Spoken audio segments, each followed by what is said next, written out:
on it. All right, so we need to talk into the mics, okay? All right. So Paul, before we start, can I just say, about 2 weeks ago, Jimmy Carter was honored in the surprise fashion by Bon Secours Totally RGH surprised. and has a room named in the new ER after him. So congratulations. Hey, I thought the whole hospital was named after him. Is it just a room, Jimmy, is it a room with like a bed that'll be that the- moves up and down, like a weekend retreat for you, or And is it? Okay. They'll name the new mental ward after him. Yeah. Mental health, Thanks, Chuck. We're ready out for 2008. right? Congratulations, Jimmy, that was awesome.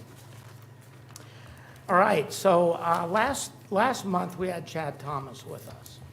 And I think I sent out some meeting notes. I hesitate to call them minutes because they're really not minutes, they're just notes of the meeting, where there was certain topics that were addressed.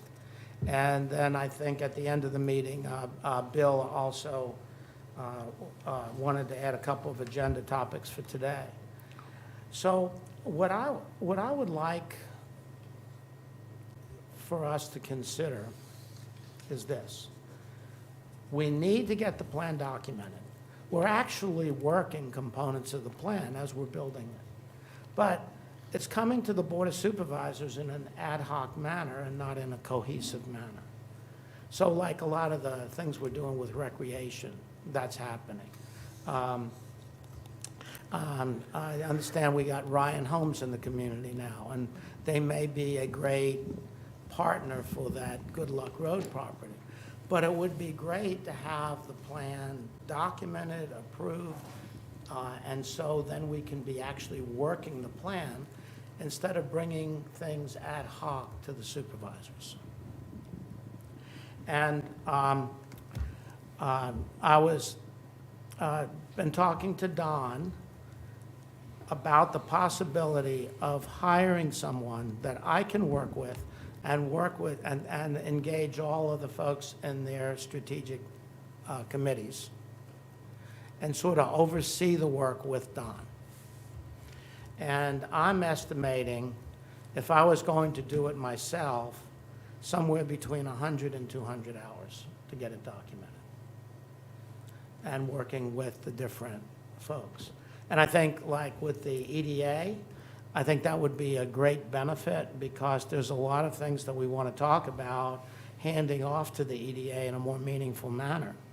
And if we need to do that and they're working on a strategic plan, they need to know our thoughts, and the Board of Supervisors needs to be involved with that and approve those things. So I think there's a real priority on getting this plan documented and approved. And so I'd like to get some feedback on that thought about being able to hire someone. And you're going into a strategic planning session. Also, wouldn't it be great to have our documented plan in front of your team? Yeah. So feedback, thoughts? Paul, I agree. I mean, we can't just have this sitting on top of you. You need, you're doing a great job of running it, but we really need somebody to help you do the lift. So I fully endorse the idea. Okay. I mean, if you roll back a year, the thought was the assistant county administrator would be in, that would be help. That hadn't happened, so I think we need to do something like this for sure. Yeah. Get it off the ground. I don't really have an issue with that, but I think the big issue, the reason why I haven't been able to get more done is that the committees haven't submitted their like written out pieces. So if the committees could actually finish out their objectives and their pieces and their goals and submit those, then pulling the plan together, I could do fairly quickly because I've got the outline already done and all the major pieces completed. All it needs to do is fill in the details. Yeah. And that's what we're missing. And the last few meetings, we've been trying to get that from the committees, but I don't think, still other than the Recreation Committee, and I got them from Jessica, hers have done pretty good, but the other committees are still sort of like flushing out their final details. And even if we hire somebody, until the committees produce that, they're not going to have anything to put pen to paper. Well, like that economic development committee that I chair, I've submitted all that with the 3 objectives a couple of months ago. We did that. And so it's not, and I'm pretty diligent about, after each meeting, doing one of these and circulating them.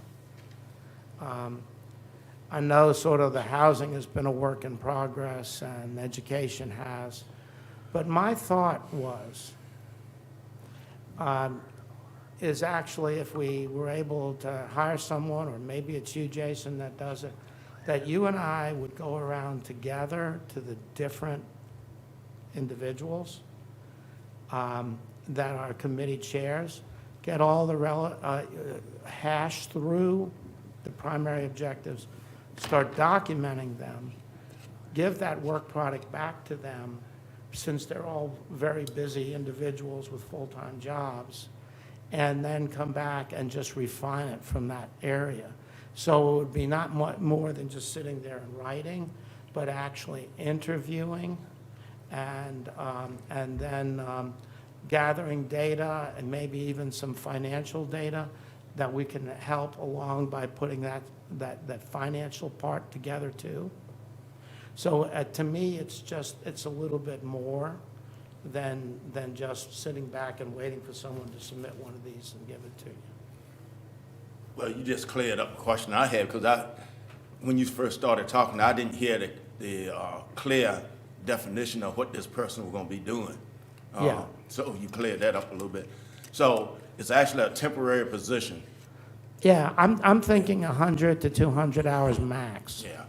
So, I don't have a problem with it. I had a problem with it at first because I didn't know exactly what the role was gonna be until, you just stated that Yeah. you'd be going around meeting with the committees. I think that's what I heard anyhow. Right. Gathering data, then trying to compile that in a format that, Right. the supervisors, all us can understand. Right, and then you'd adopt the plan and you'd be working the plan.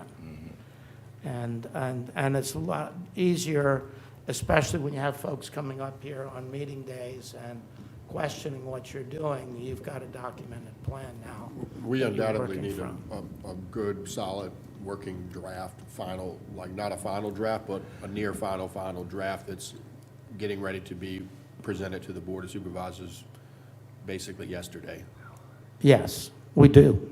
I mean, I think there's a real priority in getting it to done. me, this July meeting, I think, is what we sat back in the spring as kind of being the deadline to have that ready draft document to go to the board, and we're at least a month behind. We're more than that. Well, We're more than that. 18 months. Yeah, I still think we can be on pace to get it before the board and adopted by the end of the year, which was the ultimate goal. And I Right. think we still can reach that goal. I think we can, but we need help to do it. Yeah. So you really, Jason, what we're saying is we need a person that's their job. Yeah, that's just like kind of like a subcontract kind of job. It would be nice to Exactly. have somebody that's solely focused on it, because you hit the nail on the head. It's, everybody in this room's got other things. Right. But if you've got one person just to sort of, with blinders on, I'm behind that as well. Yeah.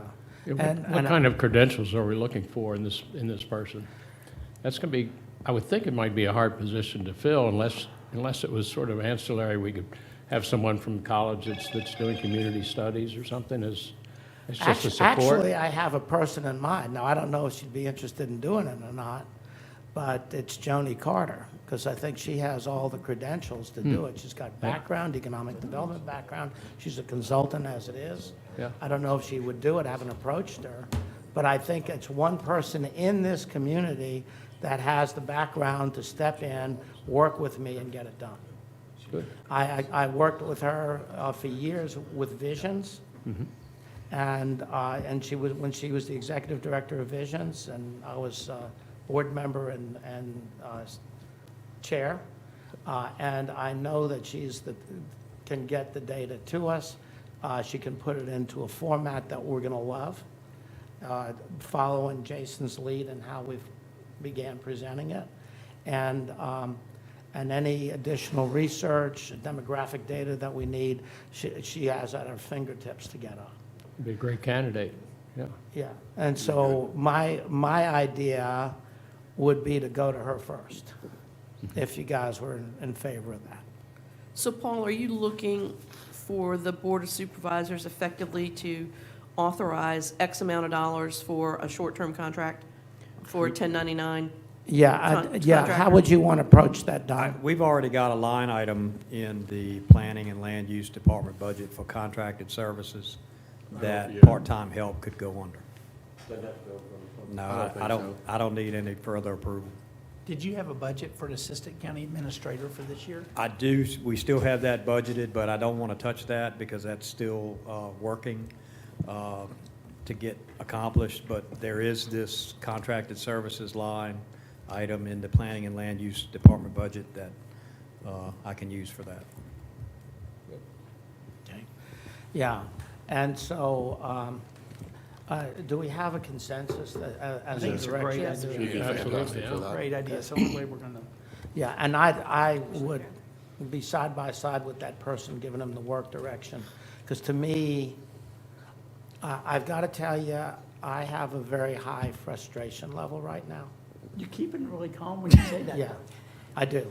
I generally don't try to get very emotional, but I do.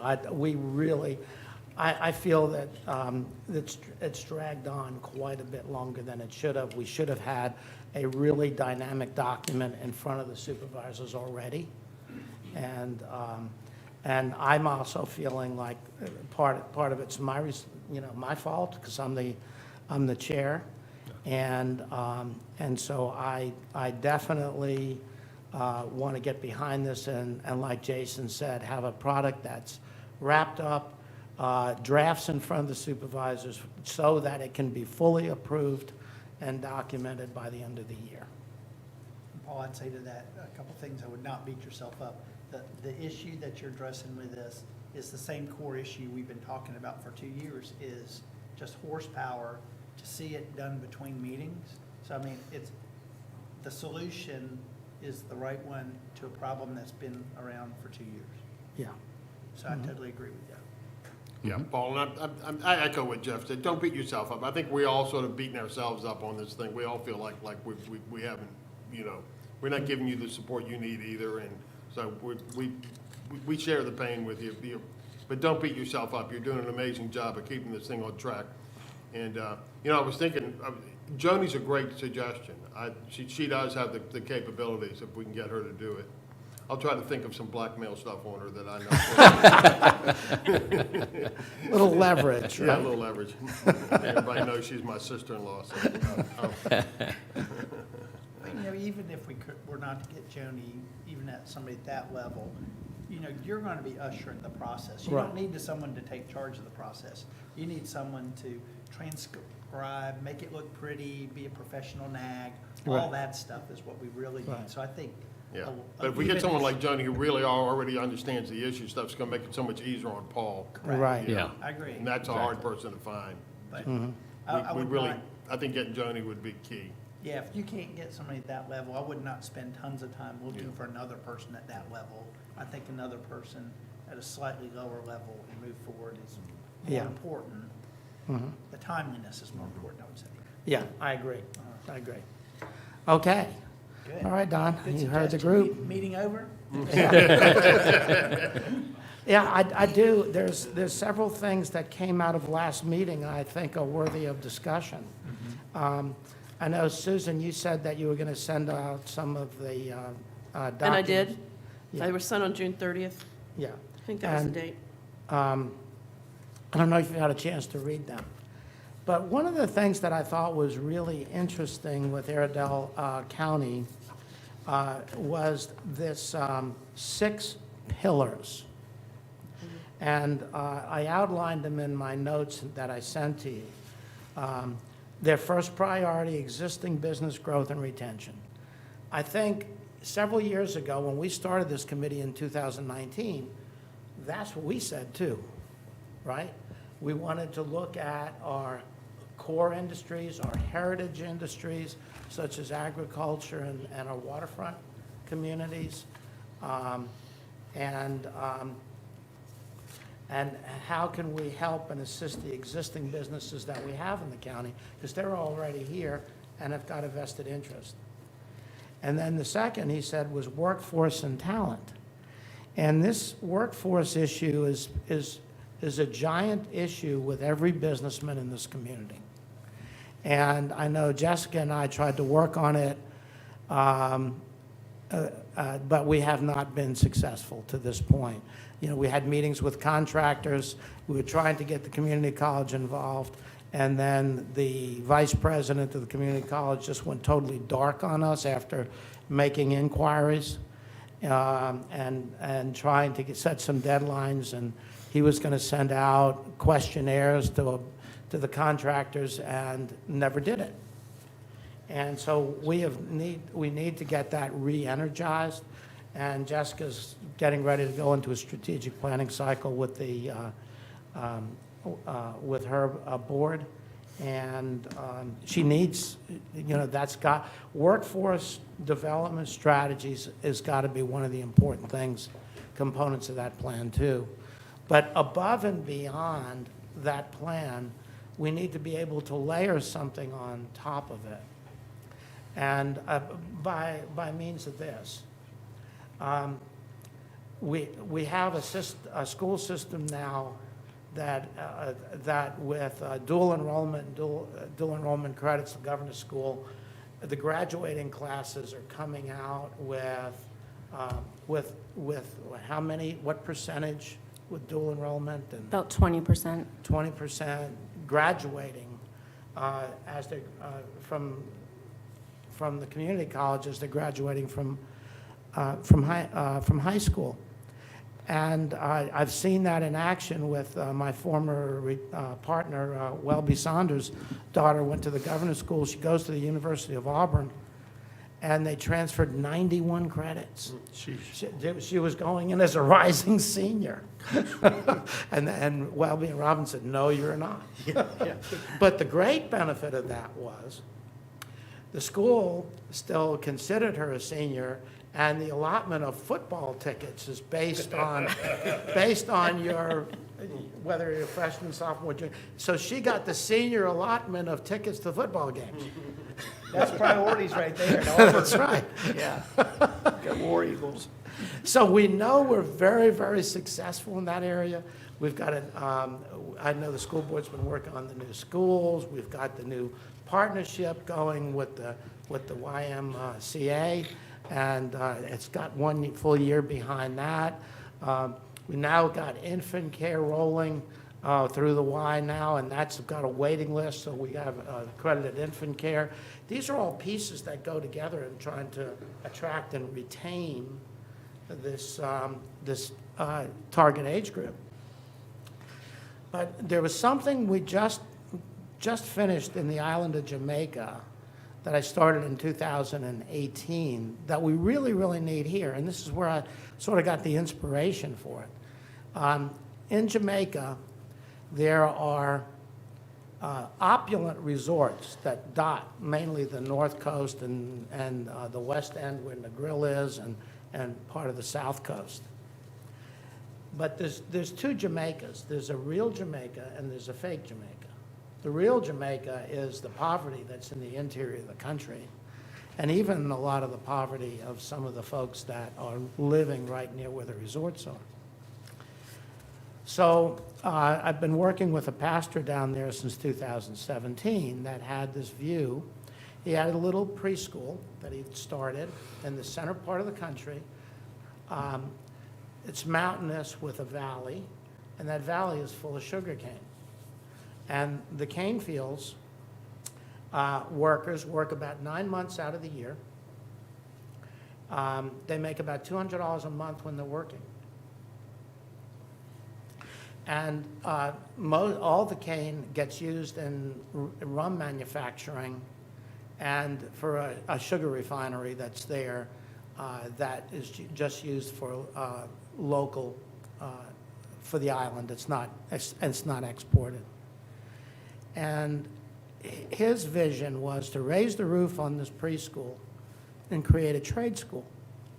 So be able to get some of these kids that are locked in the interior of the country to the coast. And like us, they had a high dropout rate from their secondary education system. And they also had folks that were graduating without direction. So his main focus is, well, what if we can get some of these kids into a trade school that we can get them to the coast where they can get a better lifestyle, where they'll make more money and be able to live a better life. So we partnered with them at the Whitestone Church of the Nazarene, and we finished that trade school this year. I just was there last month, where we put the finishing touches on a computer lab and also a electrician's trade school. So over the last 5 years, what we've developed there is an electrical trade school, a computer lab where we got 25 brand-new computers donated, a computer repair school, so as a trade, hotel management, accounting, and housekeeping for resorts. And that trade school is fully operational now, and it has over 100 and some kids in it. Most of them are either dropouts from high school or graduated from high school and didn't have any work direction. And I can see where we can do something similar to that here, because we have a lot of kids that their entire aspiration is to work on the cooking line at McDonald's, right? We need to open the eyes and the abilities of some of these kids to get them into careers rather than jobs. And so I think a post-grad, some sort of post-high school, post-secondary educational center is something that we can work with the college on, but we really need to get some attention brought to that issue so that we can get some answers. We've talked with them about it, but they've sort of, like I said, went dark on us. I don't know if you have anything to add to that, Jess? Well, so, and that's one layer is the schooling after high school, but where the schools come in, and this is going to be a big part of our strategic plan, is we have all these great pieces. We have the Early College Academy and the dual enrollment and Governor's School and the Technical Center, but there are a large portion of kids that aren't in one of those pathways. So we need to start developing a plan for every kid. So when they graduate, every kid has a personal post-secondary plan, whether that's working locally, going to college, the military, trade, something. So what we need to do early on is identify that and then give them the exposure. And that's, so right now we're working on that CTE plan, developing the plan. We don't want to take 2 years to develop it and then begin it. We want to begin it while we're developing it. So it's all kind of happening at once. I dedicated positions to that this year too. And this is where we've been talking about it for so long, but we're developing a plan to do it, to get our kids out in our local workforce, getting experiences and really determining what they want to do and then giving them all those tools for that. So when they graduate, hopefully they're already connected with some local businesses, or we know what their interests are or what their pathway choice is, so we can guide them in that direction. So we're missing that piece right now. And it's new. Everybody's talking about it all around the country, but it's new too. So we're really going to focus K-12, doing the exploration in a different and more meaningful way in K through 8. And then by the end of 8th grade, kids are leaving there with a high school plan that leads them to a defined post-secondary plan.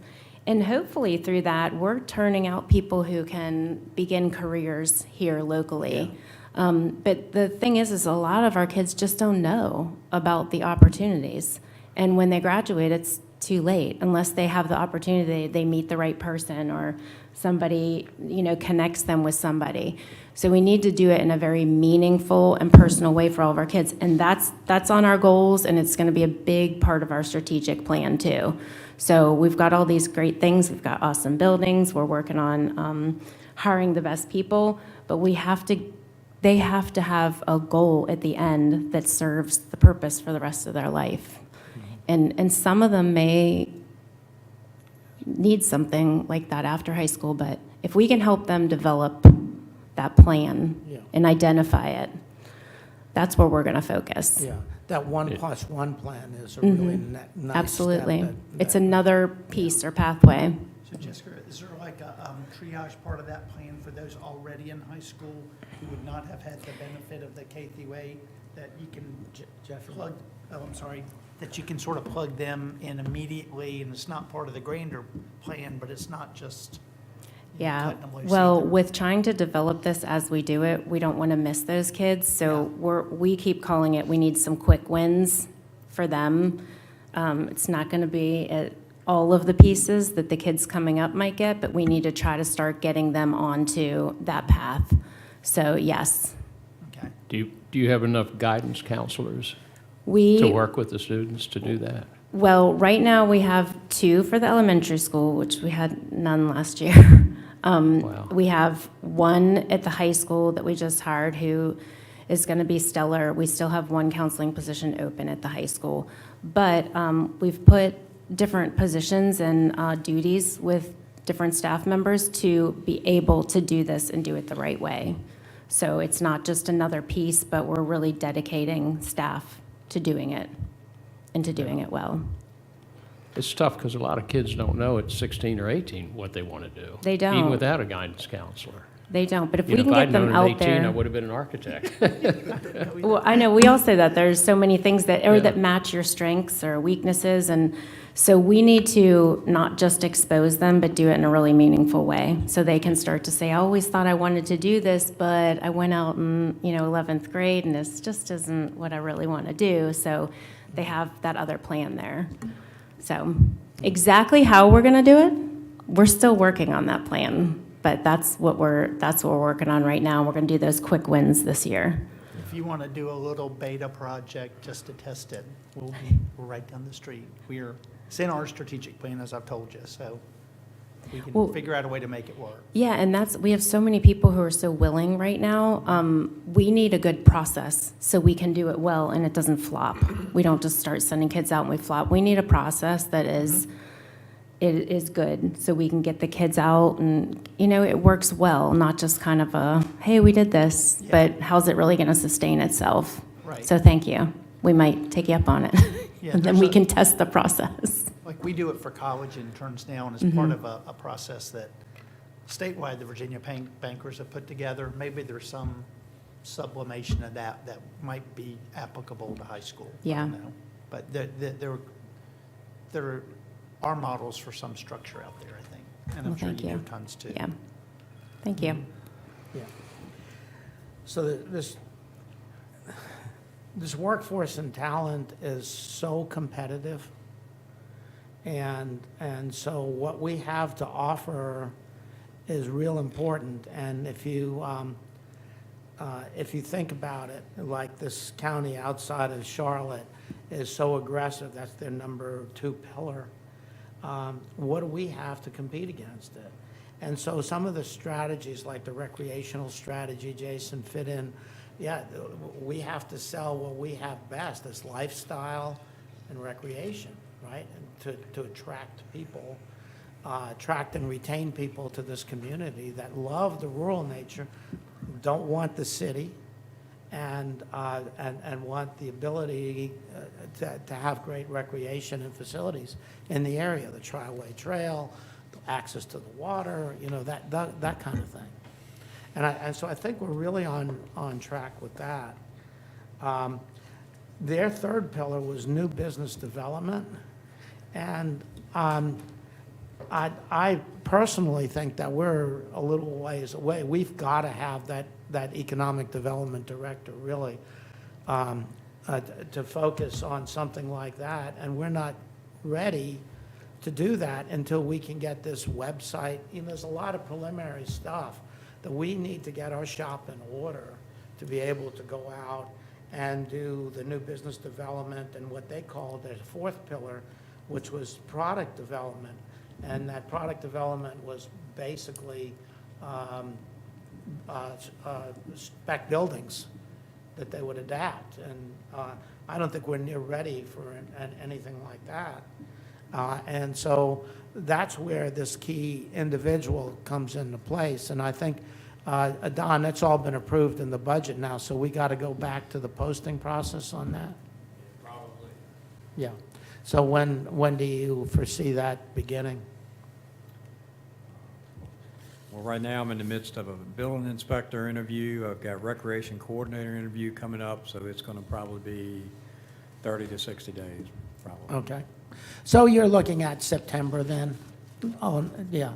Which would be a good time to start getting the RFP out. We've got the RFP from the last time, so Yeah. it's just going through the process again, right? Yes. Good. Well, can we set some sort of objective of trying to get that position filled before the end of the year? Yeah, I think that's a reasonable expectation. Good. All right, because I think in order to do some of these, the marketing and communications, we need people, feet on the ground to do that. And this collaboration and community, we've been talking, that's the sixth pillar. We've been talking about that quite a bit and how to integrate. I know, Jason, one of your big hot buttons is the Good Luck Road property.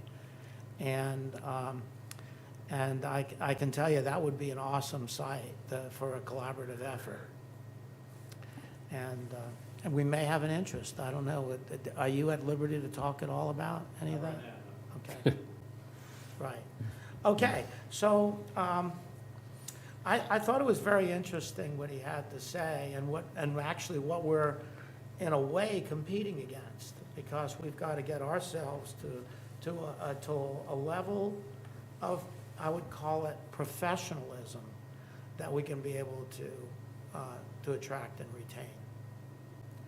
Now, when I was working through that process and what Chad was saying, there was a big gap in our situation and theirs. And one of the big gaps is we don't have places for people to live. You know, and to me, that continually rises to the top of what we're trying to do. And I know, Ty, you and Jimmy have been working on that, and I'd like to sort of start off with a report from Don about what Ryan Holmes' strategy and plan is for, was it Grace Hill? Ryan Holmes is going to build out Grace Hill, and they are currently looking at least 2 other properties, both in the town of Kilmarnock and in the county jurisdiction, to maintain a sustained presence in Lancaster County. And I know Susan probably knows a little bit about this as well. I don't know how much further we can go into that, but. If you say anything else, I'm going to throw something at They you. are, all I can say is Ryan Holmes is very committed to maintaining a presence in Lancaster County. And there's 40-some lots available. And It's, 43? it was 60. It was 60-some, 63 or 6. 63 to begin with, and there's only like 4 homes in there Yeah, currently. So it's the balance of whatever they can work out of Grace Hill. yeah. But they've purchased that entire remaining inventory of lots there. so it's somewhere close to 59, 60 lots. Yeah, something like that. I think we've got, And that's all city water and sewer there. correct, Yep. yeah. All the infrastructure's in. They're ready to go. I think we've Yeah. got four housing starts. I think we've seen 4, Yeah. either 4 or 6 installations for connections, water and sewer connections. Would So- these potential properties be already approved subdivision plans, or Yeah, Grace Hill's all approved. I no, mean, the other possible? Were they unplanned land as this point? It's some of both. While we on that, I guess this is the question I got. And it's great that Ron Hills is, his homes is coming in and things like that. Does it really solve the problem that we got? I mean, that's the thing I keep thinking about. Is they build 65 homes up there. Does it really solve the problem that we No. have in this country? But the answer to that is no.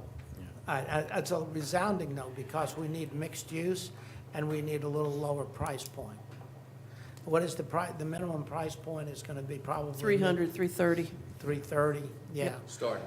yeah. You So, want a yeah, bathroom? Oh, yeah, that'd be yeah, another 10,000. yeah. You want this, no, you want tile in your bath? Oh, yeah. Yeah, yeah. So, That's where Jeff, they really get you. what is a mortgage rate today? Oh, gosh, Paul, it's, shoot, I'm not sure, like six-ish, like Six-ish? mid-six, I think. Yeah, and so you're talking about probably about $600 per 100,000? Yeah, Yeah. I figured that out real fast. Yeah. So, so what kind of income is needed to buy say a $350,000 home? Ultimately, with the ratios that are, the standard ratios is you put 20% down, and the principal and interest and taxes and insurance should not exceed 28% of their monthly cash flow.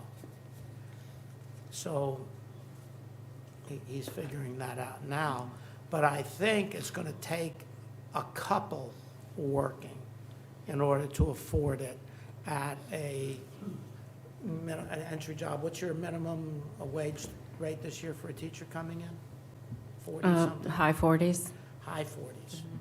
So if there was a couple coming in making $100,000, they probably can afford a house like that, but an individual would. But the other part of it is, some folks are not gonna wanna buy houses either. They're gonna wanna rent houses. And there's virtually nothing to rent, apartments, So, condos. Paul, I think to Bill's point, I think one of our sub-objectives, or maybe it's an entirely standalone housing part two, is we have to figure out a strategy to build or create home stock that a school teacher or a cop can afford. Right.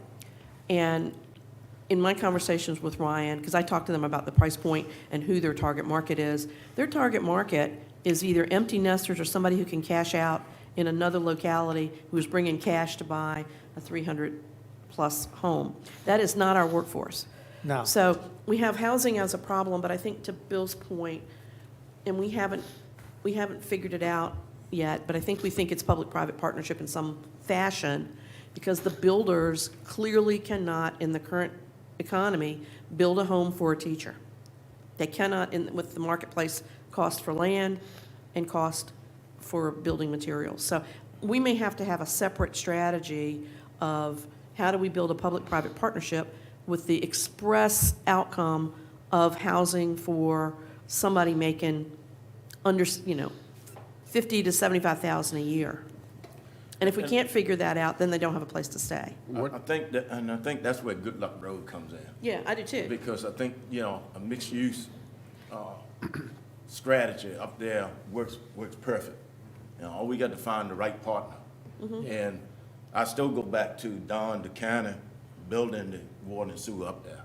I'm saying here, the county's gonna build it, Right. we're gonna have water and sewer. That's gonna be the, teaser, let's say, to get somebody to bite on it, because that cost is gonna be done with. But I think that's what we got. I think we gotta focus on that part of it if we want to provide a solution to the housing process we got. And right now, we don't have anything on the table that I see that's gonna solve the problem. Yeah.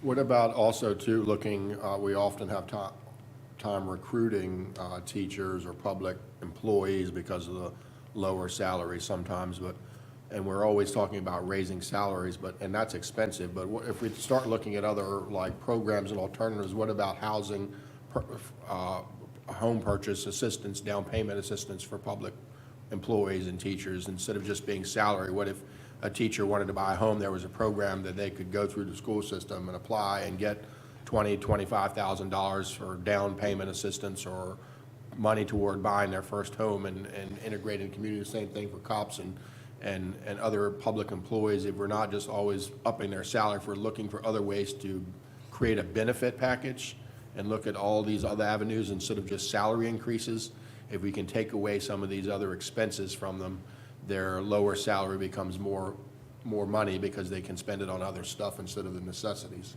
Yeah, Jason, those were notes out of a previous meeting that we had, that we sort of ended the meeting there with the idea that maybe we can do some funding through the EDA.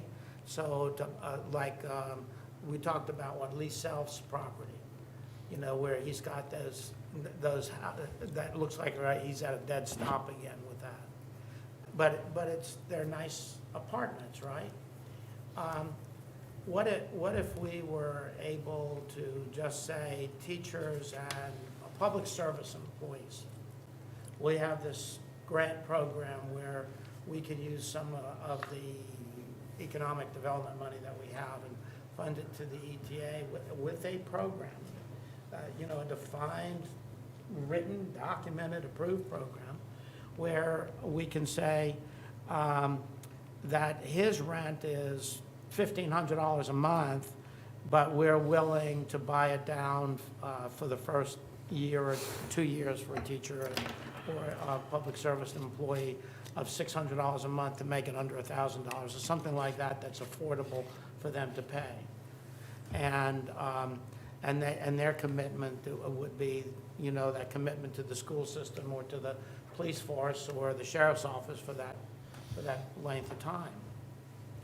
And I think, Jimmy, you were going to try to talk with him to get a feel if he would be interested in that kind of arrangement.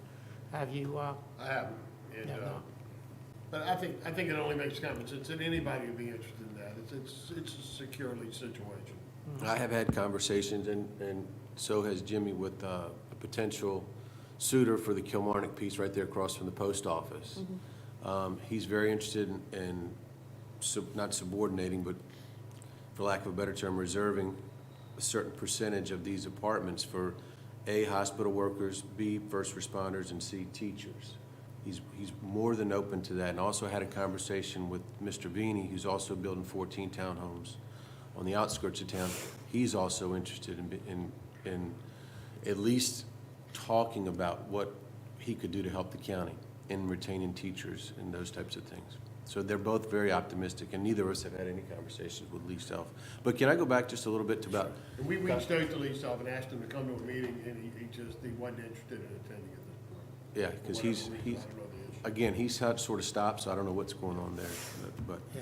But if we could go back to what Don was talking about with the Ryan Homes community, and then the problems that we've got with their price points, an easy solution would be, Don, you sort of touched on it, there's two pieces that may or may not be already subdivided.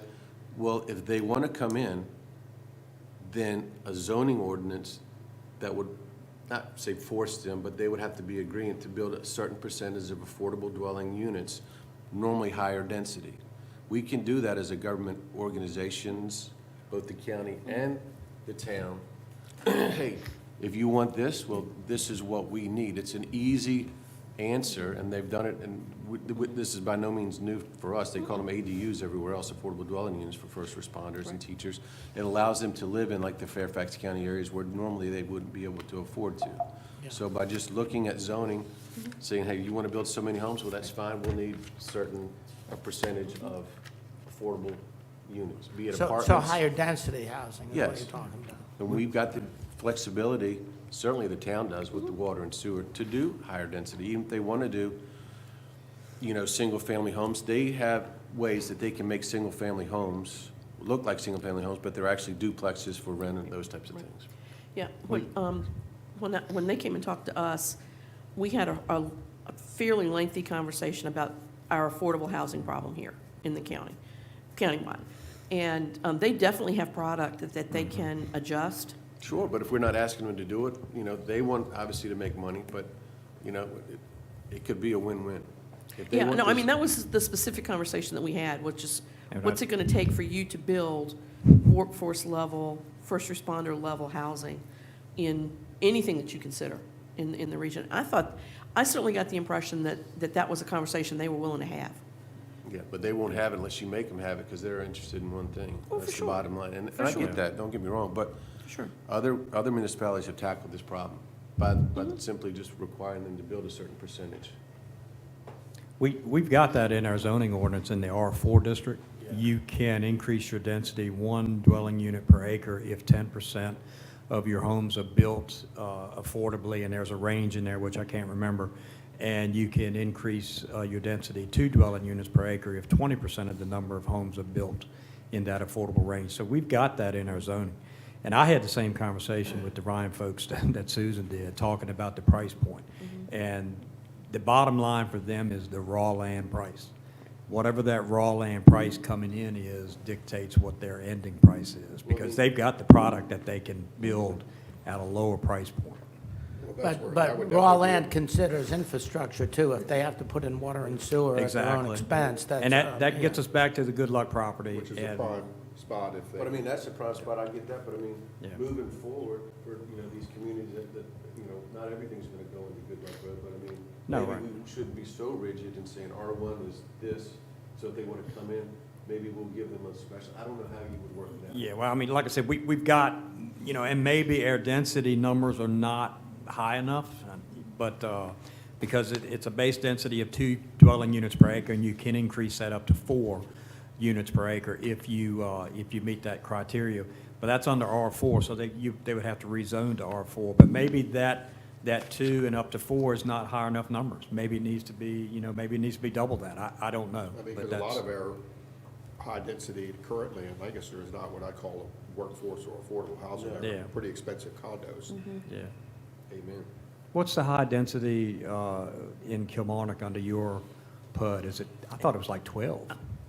Yeah, I acre. think so. I mean, Yeah, I can't quote it off the top of my head. yeah, right it's a now whole that you're lot, asking it's me. a whole lot higher than Yeah, what the county. that's right. I mean, we can go to 3 stories and step toes.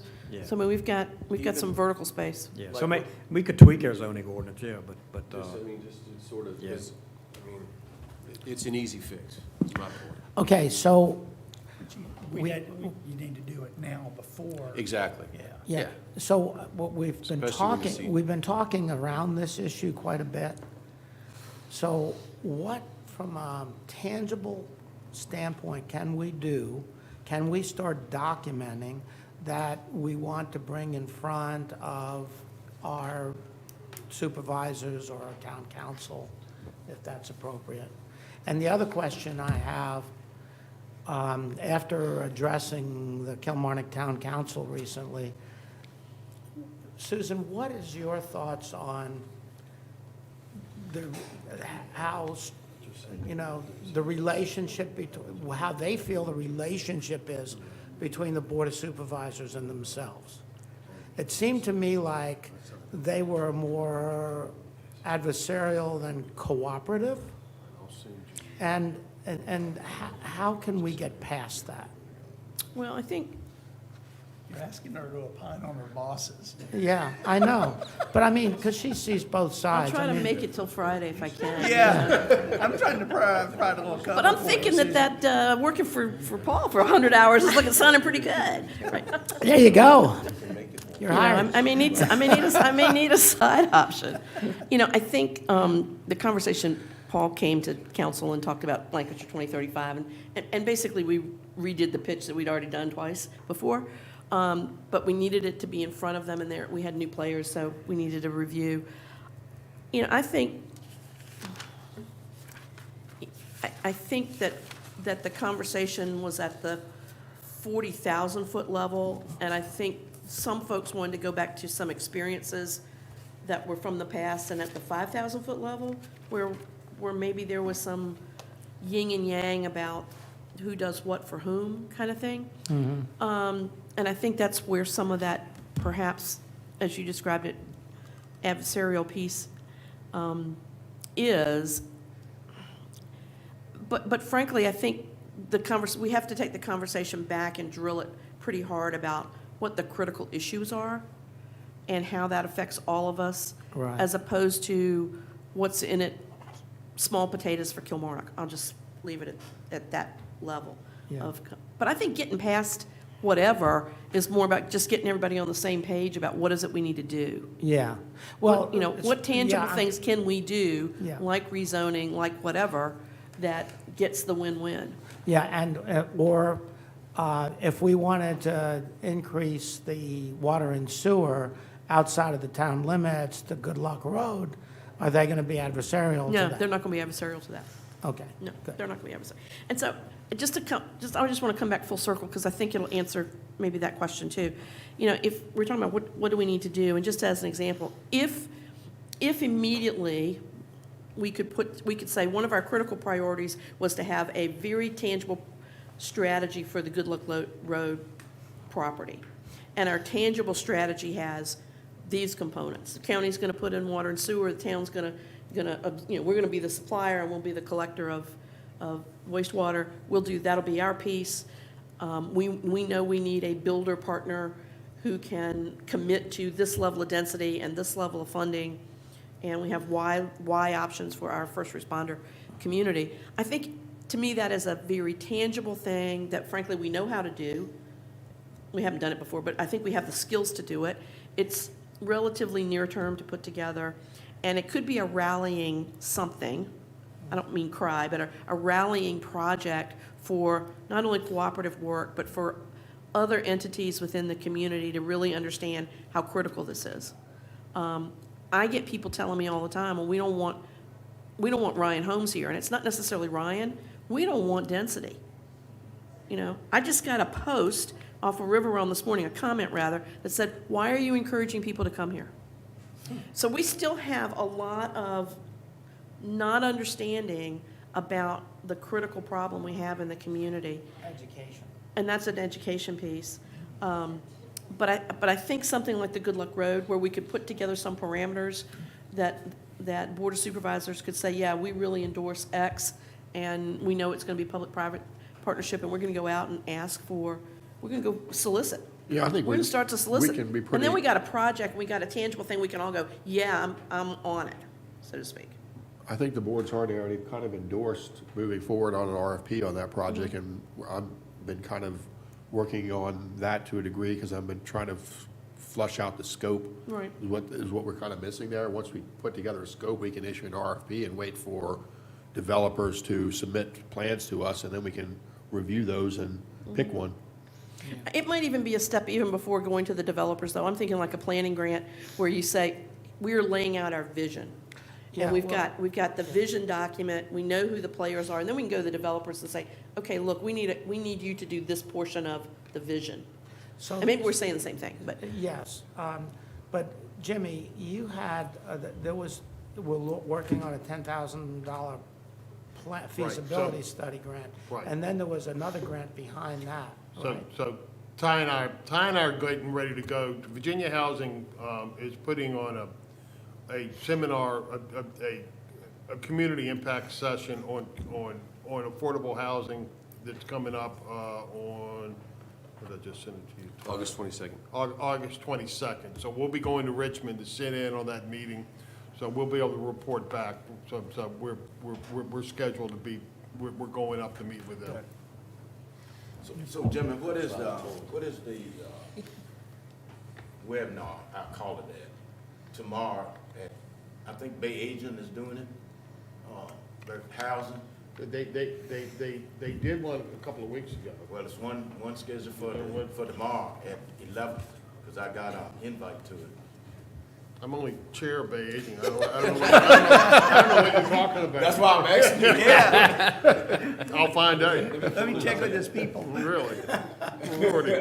I don't know, Bill. Yeah, Paul, back. But I mean, if you look at a planning grant or something is gonna take a little bit of time to pull together, but if we could really, I think, get an RFP out the door if we have a scope of what the board wants to do on that project fairly soon, and then let the developers pay to have their plans developed and bring to us, instead of us having to foot the bill to have a plan drawn.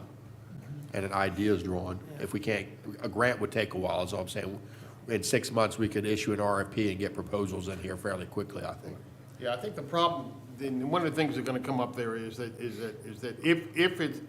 the development is conditioned on us getting water and sewer there, then it could take us a while to get through those types of grants to be able to put that information in.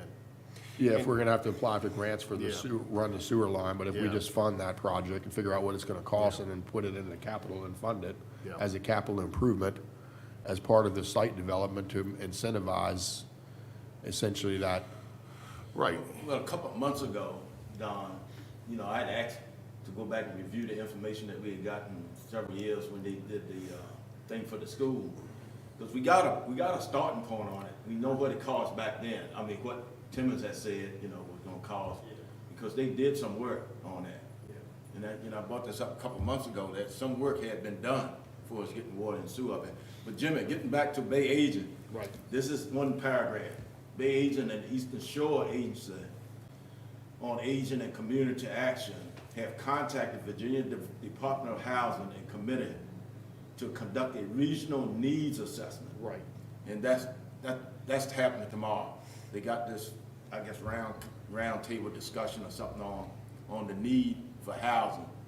So that's why I say I got an invite. So I'm surprised you don't know better, because Yeah. you're the head of Bay Yeah. Agent. But it's happening tomorrow, at 11 o'clock. It's like that thing at the hospital the other day. I'm always impressed at what I don't know. My thought on the Good Luck Road site is once we kind of have an idea of what that's going to cost, is that the cost of those basic utility cost and the land cost would basically be bore by the future homeowners, and incrementally as those lots were sold, whoever's the partner would make money, and the builder, and a part of that proceed would either go back to the county to pay for that land, or that would just be the economic piece that we put on the table and collect the taxes future from that, depending on what the economics and the builder relationship looks like. But it could be either that we get paid back over time, or we just put that money on the table and be like, we're just gonna spend this money to have this planned future, that's what it's gonna cost, and then we get money back over time because that land gets developed and those houses pay taxes. Right. And let me just make one comment, something in the back of my mind, and this is just to say that, our goal here is to try to figure out how we create housing. There's something in the back of my mind that I'm not going to articulate this very well. To throw a lot of public funds at the Good Luck Road site, in some way is competing with the private sector within the growth zone. So if I'm trying to develop at Hills Quarter, trying to develop that out into something, there is something in my mind that says, well, maybe there's a way to supplement something to get something built other than just going to the Good Luck Road site. I'm concerned about the public sector competing with the private sector and giving unfair advantage to the public sector properties against the private sector.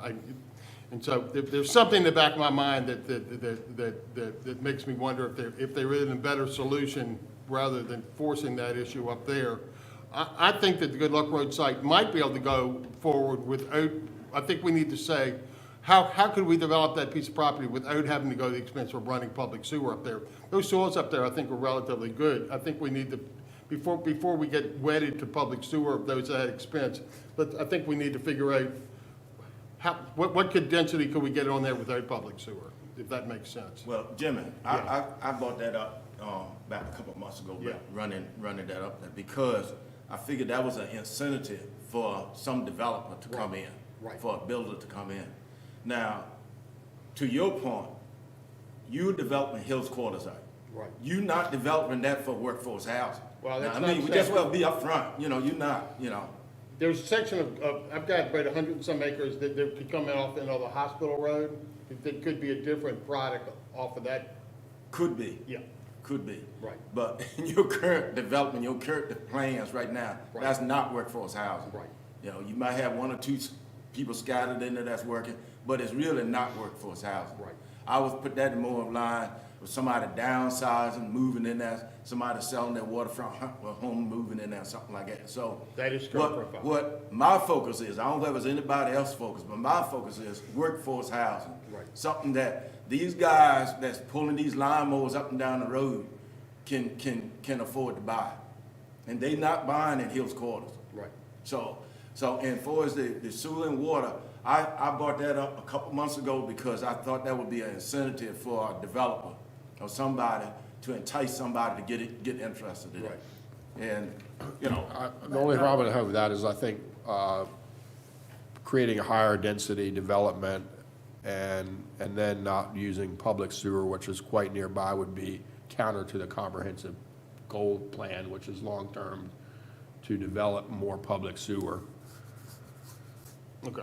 connections. I mean, I see where you're going with that, but I think ultimately the benefit to running a public sewer line up there would be greater than developing a traditional septic system and looking at our comprehensive plan goal, because isn't there a fairly robust section about public infrastructure regarding sewer?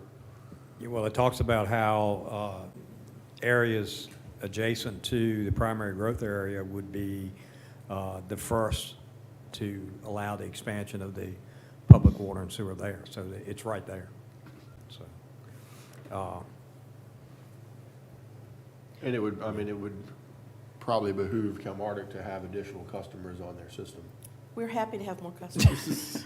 and to be beneficial to Every day. all the other customers on their system. So But Jeff. These yes. are all unknowns that we don't really know yet. Right. Yeah, Jack, I think this is all good discussion. I think it's probably more germane for the housing rather than this overall group, because I don't think we'll solve it today, but they're all good discussions. But back to your point, one thing, as far as the question you asked Susan, that was gonna put her job on the line. One of the things I heard Chad say was, they run from Mooresville all the way up to Statesville. I mean, they've got very diverse territory. Statesville is 1,000,000 miles away from Mooresville as far as the way it's developed. But I think their entity developed, he sort of said, yeah, we let everyone else, sort of the municipalities and everything, play out their own plans, but we try to coordinate it. And so I think back to our beefing up the EDA, I think we're still gonna have the municipalities and counties sort of doing their own thing and everything until we get like an EDA that gets a little more cohesive and stronger and is able, like they're, like the little expression, this person is the whole six-pack, they just don't have the little plastic thingy to hold it together. The EDA would be the little plastic thingy, I think that would really help, so the ascension of that would help with this issue. And I do think something like, back to Susan's point, with just a study of a good luck road or something like that, what does that look like, would be a good impetus to bring everyone together. Right. It's not like a parcel the county's developing that's at the northern part of the county, that's not adjacent to Kilmarnock, it's close to Kilmarnock, it would, whatever ends up happening, I do think there's merit to that, and the ascendancy of that project and up and up the EDA at the same time is very synergistic, I think. Yeah, and Yeah. that, one of the points that I before leaving this discussion was, what about this rent assistance issue? Can we agree or come to some consensus to try to draft some document on rent assistance for public service workers? And sort of chicken or the egg, I totally agree with it, but as we get to EDA has the same problem we do, they don't have full-time help, and they don't have funding other than what they get through their bond issuance. So if we can get funding to the EDA Well, that's- and a person to administer the program, then I think that would be a logical first, maybe a first base to get to, that would go, this is low-hanging fruit, we know the school system needs it, we know, I mean, Jessica put out a plea for anyone that had a rental property. I mean, it was like, please help us, Yeah. And we're sitting here with potentially the tools to help, and we've got to come up with something to recommend to help. Yeah. Or else we're not gonna get the teachers, and we're not gonna get to the goals we want. And the first domino to fall there is, to me, help with the EDA, and I don't want to help Don prioritize this stuff, but that's far more important than this recreation person. Yeah, I mean, I think that once we get the EDA sort of their mission on this, it's not a very complicated thing. It's necessarily that whether it's business and job retention here, about regular businesses we already have or recruiting, they kind of go along the same ways. If a business is going to create 1 new employee or 2 new employees or 3 new employees or 4, or whatever it happens, you set criteria around that. So if you create 2 new jobs, you're qualify for X amount of money. If you create 5 new jobs, you qualify for this. And then the EDA's purpose is to go through the application, see if they qualify. If they qualify, they get the money. Yeah, so I understand what you're saying. The context of what I was saying is a little bit different. I think we need to have a starting point, and to me, the starting point would to be public service workers rather than businesses. I think another iteration of that could be to expand or build a new business into the community. But if we're having a critical workforce problem in the school system, that to me is going to be the highest priority.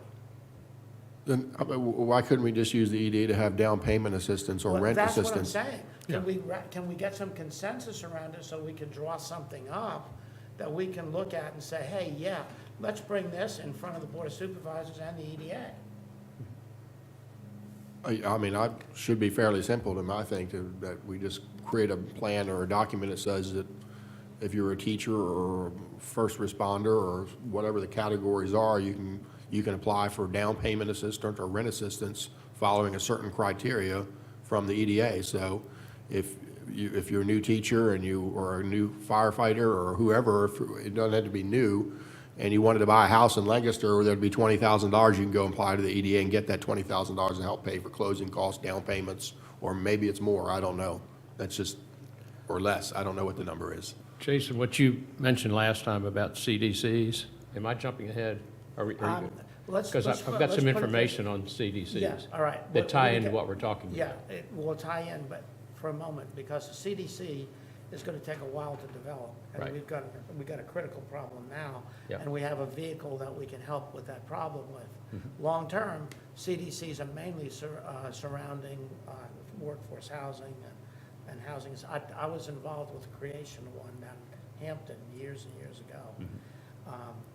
But what I see is a critical issue that needs to be, we need some help with now. And then the 2035 issue is the CDC, because that'll take a lot of manpower and organization to get that started. I know the work I put into that 30-some years ago into getting. I can't imagine we would be reinventing the wheel in such a grant program for down payment tuition to such programs, so it's got to be already out there. We just need to look for it and basically implement it. Yeah, right. So do we have consensus that we want to go forward with that so we can start researching it and looking at it? I know you have a critical interest in that. Yeah, and I know that rent is an issue too, but right now, there's just not the housing available. Even if they got the rent assistance, we There's can't no find inventory. places Yeah. right now for them. Yeah, but Unless that's- they had to go into higher rent and then, But my thought is, if we can get consensus and started drafting a document, then we go to someone like Lee Self that has something under construction already, that if he put his mind to it, could really get that wrapped up in probably 60 days with the structure he's got right there, is we can get some immediate relief at least within the next 6 or 9 months. so it's affordable. Yeah, Stepping so out it's into other- affordable, because right now, that's a project that's been ongoing for a couple of years that just goes incrementally. I don't know how many years it's gonna take to finish it, but if we can move that along a little bit, it could be help for you in the near future. Yeah. Mr. Vini's planning to start this summer as well. Yeah, so if we were able to draft a program and have that as a carrot, in front of some of these developers, it may stimulate them getting these projects moving and finished, is what I'm talking about. Paul, I believe if, and I'm not sure who can do the research, but I believe they're doing something like that in one of the Richmonds, I don't know whether it's Chesterfield or somewhere. I believe they're doing something with the teachers up there for us, helping out with the rental system. All right, so if we have consensus on it, I'm going to take it personally to work on seeing if I can work with the appropriate people around this room to see if we can get a document drafted to get in front of you guys, to get in front of the supervisors and the EDA, because it'll have a funding component from the Board of Supervisors to the EDA. Okay? We all agree on that? Got mine. Okay. Good. Thank you. I think that, I feel good about doing that because that's such a critical, we've been talking about it for 2 years and we haven't done anything about it. And we really need to work on it. Good, thank you, guys. All right, Roy, talk to us about a CDC. Okay, I did a little bit of research because I really didn't know too much about the CDCs. And I'll just read a little bit of this to you. This is from the National Alliance of Community Economic Development Associations. It doesn't mean they're economic development associations of counties, but these are also community groups. The CDC, mainly they work closely with representatives from the local government. They are not a government entity. As nonprofits, they're tax exempt. They receive funding from private and public sources. There was a national association representing CDCs, but that ended up being dissolved in 2006. So the National Alliance of Community Economic Development Association represents state and regional associations, but does not directly represent the CDC. CDC, basically, the history was from the Economic Hey, Roy. Opportunity Act, yes. Just to say this, Gabe Del Rio's been doing a lot of work on the CDC. I'm wondering if maybe we may postpone this until the next meeting. We'll get Gabe in here. He's got a full presentation to give, and we tried to get him here to come today. Rather than spend the time today, just to ask maybe if he'll come next month, at our next meeting, and get and do his presentation. He's got a lot of work done on it. That's what he does for a job, yeah. Sounds good. And he's on the housing committee with. Right. And we apologize. We asked him to come, we were trying to get him here today and he couldn't come, but but if we could, maybe we'll just table this so we don't have to do it twice and we'll do it at the next Yeah. meeting. And he's written a lot of great. He's done it. He knows exactly what he's done. He's set them up before. He's got a PowerPoint that he's put together and we'll just ask him to be here at our next meeting. Sounds perfect. Okay, just so we don't have to run through it twice. Good, Okay. good. And when, in the Hampton project I was on back in the early 80s, it was just getting traction out of the act that you were talking about, the Economic Opportunity Act. And we were fumbling around a lot because it was a new concept and it helped, The next meeting. it helped banks meet their CRA goals at that point in time. And so it was a real hot button. But the challenge was, the main thing I remember about it was trying to do a lot of revitalization of economically deprived areas within the city context. Yeah, they were mostly urban. And mostly urban, and to get better housing in those areas to help promote economic development. Yeah, and obviously in the cities of Hampton and Newport News, there was a lot of that. So we were working on it. All right, so we're coming up to our time limit. So we'll get Gabe Del Rio here We'll get Gabe next here, week. and Ty and I will be questioning the Virginia housing on those other issues we talked about. What are some other programs they've done to incentivize Yeah. housing in some of these other areas? So Right. we'll be able to report back on that. All right, if we do that, and I'll be working and contacting the folks around the room regarding this housing assistance for for public employees. And if we can get It sounds like the something rental assistance, Paul, will be quicker and easier than, I think when we get into trying to help people purchase something, I think it's gonna take so much dollars to help someone purchase, and then the question is, when they go to resell it, is there a recapture of something, all that, it gets really Clawback complicated. provisions, all that. Yeah, all that, so That's the more rental CDC assistance, is- CDC would probably, Yeah. that would fall under that. Yeah, rental assistance was my primary Yeah. thought, and using that as a carrot to get some of these rental projects moving along. Jessica, out of your teachers right now, what are your rental needs? How were you able? I knew someone was gonna ask me that. I don't know the exact numbers right Yeah. now of who's still looking. I know of 2 that are definitely still looking. And some have had to partner up and room together so that they can afford the rent, which isn't always a bad thing, but, I mean, I just think the more people we can get into home ownership, the better off we are, the better off they are, and it's a better investment of taxpayer money than to incentivize somebody to rent, and basically the value of that taxpayer money only really goes to the person who owns the property.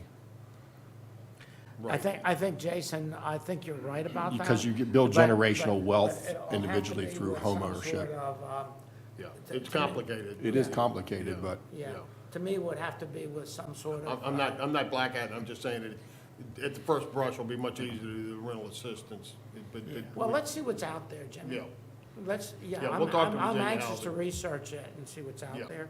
But I can understand Jason's side, because if we can give homeowner assistance and lock an employee into a longer contract, Right.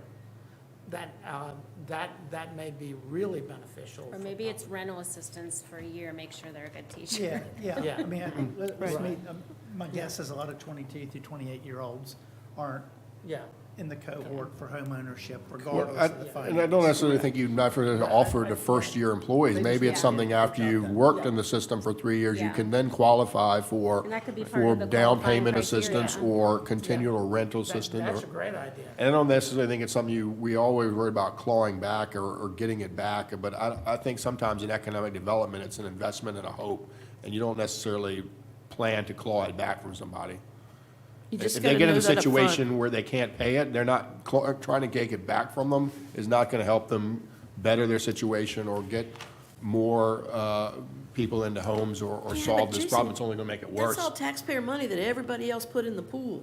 Yeah, but. That, you just gotta be careful, that's all. I mean, I understand that too, but I mean, it's kind of the small business loans we issue through the economic planning or the district planning, and some of those go belly up, and it's trying to go back after those people, it's just not, you're not gonna get money from a dry well. You'll spend more money trying to get back what you've already put in, and Okay, so to-do lists. One, you're gonna be looking at that seminar in August. Right.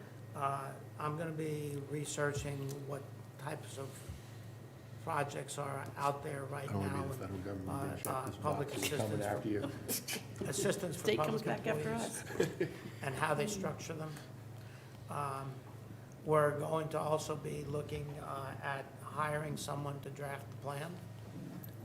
Hopefully, it's the person we talked about.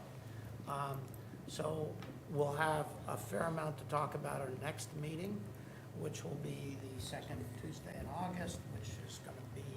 August 9th. Pardon, August 9th. August 9th. August 9th. And so can we work towards getting our work done, toward, reports from each committee for that date, okay? And we'll also plan on having Gabe come and give us a presentation on a CDC. Paul, is there, I'm not saying there is, it seems like our committee publicly's been a little dark for a while. Is there something we can get in the newspaper just to keep the name out there, that it's still percolating, that we're, as we drive toward a board of supervisors approval by the end of the year, that we're not just all of a sudden Partial showing work, up that partial funds. this has been, and I don't know the answer to that. Susan, do you have a? Has our letter gone? No, because The initial draft proof that he sent, you remember I circulated it to, I think, you and Jason, and it was not appealing at all, and we were going to add some different pictures to it Okay. with local relevance, and that's where it's kind of stopped. I think all we need to do is just, we supplied those pictures, I think we just need to send those on to. Yeah.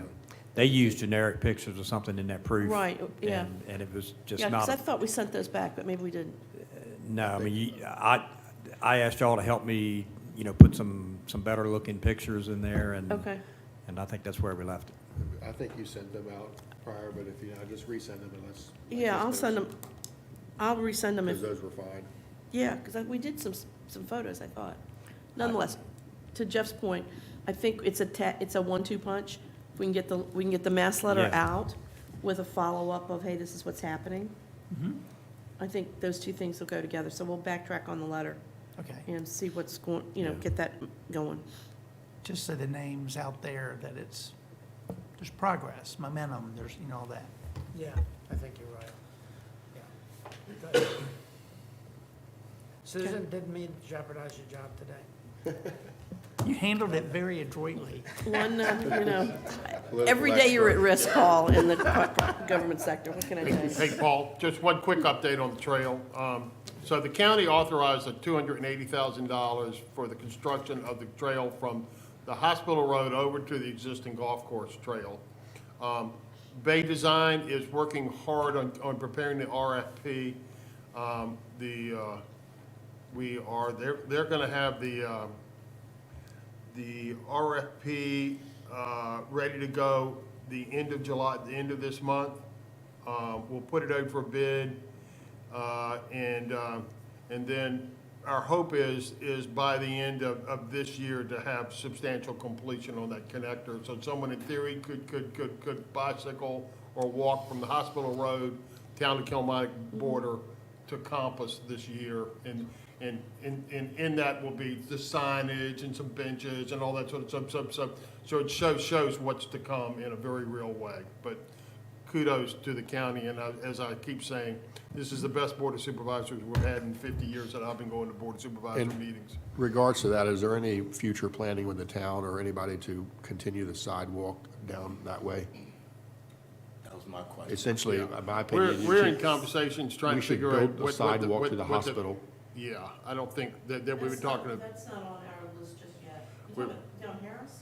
Yeah, I mean, basically, if we're gonna get from the town park or from the town That's a different, yeah. to the Triway Trail, Right. you need the sidewalk to connect to somewhere. We've already had a conversation with VDOT about from the park through town, effectively how to get through town to get over to Irvington Road / Harris. And so that's that last stretch of, from Harris, basically to Irvington Road, where there are sidewalks. Okay. Yeah, so that's the big thing we're waiting on right now, is we're waiting on VDOT to come back to us. We're trying to figure out if we can, how we're gonna put that on Irvington Road, the trail, along the side of the road. So we're, the county, the town, and we're working with, we've been engaged in those conversations. Yeah, hey, Jim. Yeah. One of the things we have to be really thoughtful about there is crossing Harris Road, because we've got a lot of problems at the YMCA getting Right. little kids across the Right. road now. Right. And I don't know the solution to that, but it's an issue today. Right. And it's just gonna get bigger. Every day for that cross. Yeah, yeah. Yeah, we're looking. Maybe a bridge. A flyover. Bridge over. Oh, yeah, you're right, There that's you what, go. we'll build a bridge, good Paul. A tunnel, Tunnel, bridge, yeah. yeah. All right. Thank you, guys. There are plenty of examples where trails cross roads, so we think with warning Yeah. lights and those sorts of stuff, we were talking with Yeah. VDOT about that too. Yeah, just good. gotta keep that. Yeah. Got a lot of little kids crossing that road every Yeah. day. There's over 105 to 110 in that Wiley Child Development Center in the afternoons right now. Have 12 infants in the infant care. We have the facility to increase to 16 infants there with some construction. And The Wiley Foundation has, we're in the first year of a 3-year grant of $330,000 from Wiley, $110,000 a year to keep that going. But of all the kids that are, like the 12 babies that we have now, 11 of them are on financial assistance. And so the need is a lot more than 110. Therefore, YMCA Festival of the Trees, you all need to come, you all need to spend big, we're already planning on that again this year. And that's my plug for that. Thank you, guys. Thank you, appreciate it. Thanks, Paul. Thanks, Paul. Yeah. That's a new slide.